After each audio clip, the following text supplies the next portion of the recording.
Hello, we're going to continue with the second half of Revelation chapter 16. Previous episode we ended with verse 15. Verse 15 was seemed to be a bit out of place, but now we continue with verse 16, more or less as if verse 15 is not there. It continues with the narrative. And the narrative was that demons went forth from the mouth of the dragon and the first and the second beast to get the kings of the world to join the army of Satan. Verse 16 deals with the place of gathering of these armies. It says, "And he gathered them together into a place called in the Hebrew tongue Armageddon." We see the conclusion of this in chapter 19. The battle that will take place is often referred to as the Battle of Armageddon, and for obvious reasons. And many have wondered where this place exactly is. We've also explained this at length in our study about Matthew 24, verse 28, but for the sake of completion we must repeat it here. When we look at verse 16, we must notice something peculiar. Although the book of Revelation is written in Greek, John mentions here specifically that the name of the place is called Armageddon in the Hebrew tongue, not in the Greek. So the name is given in Hebrew, although transliterated and written in Greek. Is there a deeper reason for this? It shows us in any case that it is about God's people, since it's in Hebrew, and it's about God's land. But this is the only place in the Bible where we find the name Armageddon. And many assume that it is the valley of Megiddo. It sure sounds more or less similar. However, Megiddo is not called Armageddon in the Hebrew tongue, nor in any other language for that matter. Elsewhere in Scripture, Megiddo is simply called Megiddo. And we can find references in Judges chapter 5 verse 19 and 2 Kings 23 verse 29, 2 Chronicles 35 verse 22, Zechariah 12 verse 11. All these scriptures are written in Hebrew, and so it proves itself. John knew Hebrew and he was very well learned in the scriptures, so he surely did not make a mistake. So let's find the link between this particular battle and the Hebrew language. A prophecy of this battle is also given by the prophet Zephaniah. And note here the similarity with Revelation in mentioning the gathering of the nations or the kingdoms. In Zephaniah 3 verse 8, "Therefore wait ye upon me, saith the Lord, until the day that I rise up to pray. For my determination is to gather the nations, that I may assemble the kingdoms, to pour out upon them mine indignation, even all my fierce anger, for all the earth shall be devoured with the fire of my jealousy." So you might ask, what is the relation with the Hebrew language? Well, there are two connections. One is obvious and one is hidden. The hidden one is that this is the only sentence in the Bible that contains all 22 Hebrew letters. I've highlighted them here for you in the Hebrew rendering of the verse. Apart from this hidden mystery, there is another, more obvious, which confirms our finding, and that is in the next verse, Zephaniah 3, verse 9. There it says, "For then will I turn to the people a pure language, that they may call upon the name of the Lord, to serve him with one consent." This verse begins with "for then." It means right after this battle. The battle ends the 7-year tribulation period and marks the beginning of Yeshua's millennial reign on earth, which we will talk about in Revelation chapter 20. And during that period of time, all the earth will be turned to one language. Which language is not specifically mentioned, but the hidden mystery in the preceding verse reveals it. The Hebrew language is indeed a pure language, as we also make clear in our study of the genealogy of Jesus. The word here translated with turn, I turned to the people a pure language, is hapak. And this word means to turn or to overturn. It implies and is often used in the context of turning back, turning around, or restoring. So it means that the one language spoken during the millennial reign was once before the single language of all the earth. And that is, according to the biblical narrative, from before the time of Babel. So God will fully reverse the confounding of the languages in the time of Nimrod and bring all people back to the Hebrew language. And that makes perfect sense, since the conditions that led to the confounding of the language are no longer applicable now, since Satan has been bound. The prophet Isaiah also alludes to the restoration of the Hebrew language during the millennial reign, as he calls it the language of Canaan. In Isaiah 19 verse 18 it says, "In that day shall 5 cities in the land of Egypt speak the language of Canaan, and swear to the Lord of hosts. One shall be called the city of destruction." So how does all of this point to the location of the so-called Battle of Armageddon? The word Armageddon can be broken down into 3 parts. Armageddon, or Armageddon. These 3 words can be translated into the phrase "a heap of sheaves in a valley for judgment." In other words, John was doing exactly what he described that he was doing. He was phonetically rendering a Hebrew phrase in the Greek language.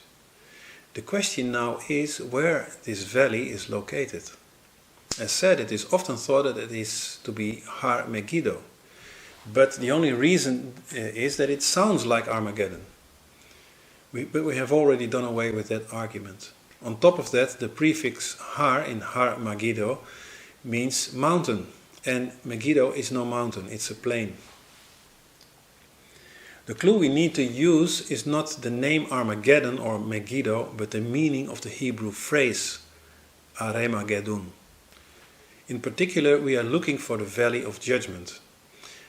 Fortunately, Scripture usually explains itself. The prophet Joel mentions such a valley, and in addition connects it with the day of the Lord, which points to the tribulation period or the millennial reign. So he also makes the connection with the theme of harvesting, which we spoke about in chapter 14 of the book of Revelation. The war of Armageddon is linked to harvesting by other prophets as well. In Daniel chapter 2 verse 35 he speaks about like the chaff of the summer threshing floors. And in Micah 4 verse 12 and 13 it says, "For he shall gather them as the sheaves into the floor." Speaking again about the gathering of the nations. So let's connect the dots. This is what Joel writes in chapter 3 verses 12 through 14.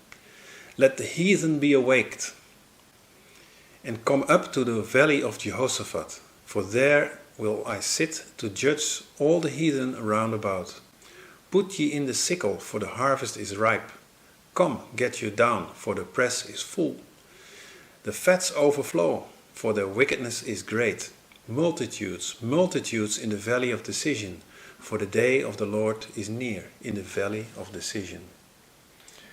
3 times Joel mentions the valley here. Twice as the valley of decision or judgment, and once as the valley of Jehoshaphat. In other words, he equates the valley of decision with the valley of Jehoshaphat. The word Jehoshaphat actually means judgments of Jah, of Yahweh. The judgment comes from Yahweh, from God, which is in line with the account of the book of Revelation. At the same time, it provides a clue to the exact location. We can read about King Jehoshaphat in 2 Chronicles chapter 20. Jehoshaphat was a good king, and when attacked, God gave him victory. The valley where the battle was fought was therefore called the Valley of Blessing, of Berakah. It reads in 2 Chronicles chapter 20 verse 26, "And on the fourth day they assembled themselves in the Valley of Berakah, for there they blessed the Lord. Therefore the name of the same place was called the Valley of Berakah unto this day." So far we learned that Valley of Armageddon means valley of a heap of sheaves for judgment. And it equates to the Valley of Jehoshaphat, which means judgments of Yahweh, which equates to the Valley of Decision or Judgment, which equates to the Valley of Blessing.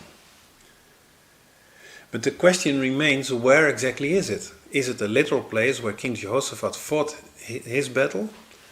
As said, Joel points to the right direction. In verse 14 he uses twice the word decision.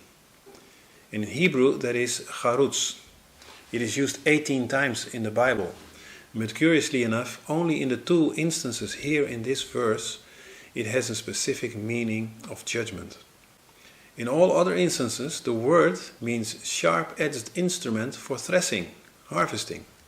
He deliberately uses this word to make the connection between this place and threshing. For valley he uses the word emek, and this means an open, flat or deepened country. Combining these words would lead anyone with agricultural mindset to a threshing floor, a flat space for threshing. But not just any threshing floor.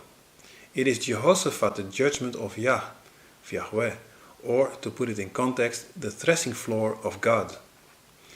The next step of our trail is to find the threshing floor of God. We go to 2 Chronicles chapter 3 verse 1. Then Solomon began to build the house of the Lord at Jerusalem, in Mount Moriah, where the Lord appeared unto David his father, in the place that David had prepared, in the threshing floor of Ornan the Jebusite. God's threshing floor is in Jerusalem. In 2 Samuel 24 verses 18 through 25 we can read that God has specifically directed David to that threshing floor and that David had purchased it from Araunah the Jebusite. God had long before prepared this place. It would be the very place where Yeshua would be crucified much later, and where Abraham, as a foreshadow of that event, was instructed to sacrifice his son Isaac. In Genesis 22 verse 2 it reads, "And he said, Take now thy son, thine only son Isaac, whom thou lovest, and get thee into the land of Moriah, and offer him there for a burnt offering upon the mountains which I will tell thee of." The circle is round. We now go to Zechariah's account of the so-called Battle of Armageddon, and we see how everything matches up. In Zechariah chapter 14 verses 2 through 4. "For I will gather the nations against Jerusalem to battle, and the city shall be taken, and the houses rifled, and the women ravished, and half of the city shall go up forth into captivity. And the residue of the people shall not be cut off from the city. Then shall the Lord go forth and fight against those nations, as when he fought in the day of battle, and his feet shall stand in that day upon the Mount of Olives." So the actual Valley of Decision is there, east of Jerusalem and the Mount of Olives, in the large plain west and north of the Dead Sea, and around Jericho, an area known today as the West Bank, much more southern than the Valley of Megiddo. All of this shows the accuracy of the prophecies contained in the Holy Scriptures and their divine nature. We went over a number of prophets that lived over a time span of more than 1,000 years. We looked at straightforward historical facts, and all this comes perfectly together, and it proves the utter coherency with which Scripture is written, and how this one little verse here in the book of Revelation chapter 16 ties all of this together. We then go to Revelation 16 verses 17 through 21, the seventh bowl. And the seventh angel poured out his vial into the air, and there came a great voice out of the temple of heaven, from the throne, saying, "It is done." And there were voices and thunders and lightnings, and there was a great earthquake, such as there was not since men were upon the earth. So mighty an earthquake, and so great, and the great city was divided into 3 parts, and the cities of the nations fell. And great Babylon came in remembrance before God, to give unto her the cup of the wine of fierceness of his wrath. And every island fled away, and the mountains were not found, and there fell upon man a great hail out of heaven, every stone about of the weight of a talent. And man blasphemed God because of the plague of the hail, for the plague thereof was exceeding great. After 7 seal judgments, 7 trumpet judgments, and 6 bowl judgments, now all comes to an end. The following chapters, chapters 17 through 19, will give detailed information of the events mentioned in this chapter. The 7th bowl is the great final blow of God's judgment. A great voice emanates from heaven, declaring it is done. It is God's voice, right from the throne, just as in Revelation 4 verse 5 and chapter 6 verse 12 through 17, the voice is accompanied by voices, thunders and lightnings. God's power is present and manifesting. The bowl is poured out and into the air, or upon the air, and that might signify the demonic realm, as we can read in Ephesians 2 verse 2, where Satan is called the prince of the power of the air. It has been defeated, and God now shakes the earth as it has never been shaken before. We have seen a devastating earthquake already in the 6th trumpet, in chapter 11 verse 13. Then 1/10 of the city fell, and it seems most logic that this refers to Jerusalem, as opposed to the cities of the nations and Babylon that are mentioned afterwards. This time it is far worse. The city is divided into 3 parts, and all other cities fall. Islands sink into the sea, and mountains are leveled. God remembers Babylon and what it deserves. It's not that he forgets, but God has no delight in punishing people. He has to remind himself that this judgment is righteous and has to be finished to the end. In the next chapters we will read more about the fall of Babylon. To make things worse to those that try to stay in the open field, which is the safest place for a time of heavy earthquakes, a great hail rains down. And the stones are about the weight of a talent, it says. That is a staggering 100 pounds or 45 kilograms. Indeed, an exceeding great plague. Whenever we find hail in Scripture, it means judgment. Examples are judgment upon Egypt in Exodus 9 verse 24, on Canaan in Joshua 10 verse 11, on Israel in Isaiah 28 verse 2, and on Gog and Magog in Ezekiel 38 verse 22. And here back in Revelation 16, all those that live continue to blaspheme God, confirming that this judgment is righteous. The book of Revelation is a book of sevens, and we noted and mentioned this several times before.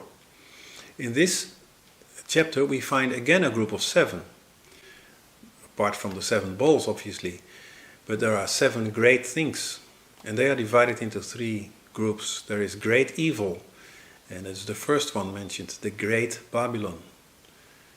Then there is great judgment. The second thing mentioned is great heat in verse 9. A great river, the third one in verse 12. And in verse 18, a great earthquake. And then in verse 21, great hail and great plagues. And then there is a great God. In verses 1 and 17, it speaks about a great voice. This might not seem so obvious, but the Greek word used there, megali, means loud, but it also means great. And lastly, in verse 14, it speaks about his great day of victory. With that, the wrath of God is completed, and we will, as mentioned before, in the next chapters go into some details of the fall of Babylon, and then continue with the wedding in heaven and the so-called Battle of Armageddon, before we get into chapter 20, which speaks about the millennial reign, and then the following chapters 21 and 22 about the new heaven and the new earth. Thanks for watching.